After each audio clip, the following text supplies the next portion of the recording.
Le directeur clinique national de l'Écosse a exhorté les personnes malades à ne pas travailler pour aider le NHS. S'adressant à la BBC, le professeur Jason Leitch a déclaré que le Covid, la grippe et le streptocoque A contribuent tous à la pression exercée sur le service de santé. Restez à l'écart si vous êtes malade, n'allez pas au travail. Si vous avez une infection virale, ne la transmettez pas à Sally.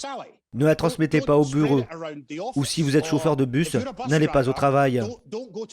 Je sais que c'est difficile et n'est pas l'éthique de travail que le Royaume-Uni a eue pendant des années. Mais les infections virales sont l'un des grands défis que nous avons ici. Selon Leitch, le problème fondamental réside dans le blocage des lits. Entre un lit d'hôpital sur 8 et un lit sur 10 sont occupés par une personne atteinte de Covid ou de grippe. Il a demandé aux gens d'utiliser les services de santé à bon escient et de commencer par se soigner soi-même.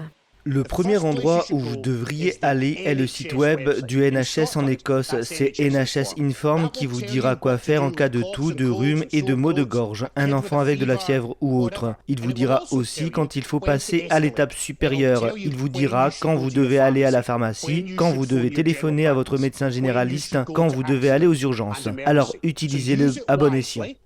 Leitch a déclaré que les services d'urgence et d'accidents ne sont pas la seule partie du service de santé à ressentir la pression. Il a exhorté les gens à être patients avec les services tels que le NHS 24 en raison de la forte demande.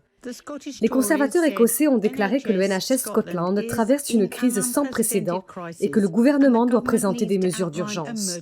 Près de 2000 patients ont passé une demi-journée ou plus à attendre dans les services d'urgence au cours de la semaine précédant Noël. Le plus haut total hebdomadaire jamais atteint. Les chiffres officiels montrent qu'au cours de la semaine qui s'est terminée le dimanche 25 décembre, seulement 56,9% des patients des urgences ont été examinés puis admis, transférés ou renvoyés dans les 4 heures. Le NHS England est également soumis à une forte pression. Des médecins de haut niveau ont qualifié la situation actuelle d'insupportable et d'intolérable. Le Premier ministre et le ministre de la Santé sont appelés à répondre aux préoccupations croissantes concernant l'état des soins d'urgence. Plus d'une douzaine de trusts du NHS et de services ambulanciers ont déclaré des incidents critiques pendant la période des fêtes.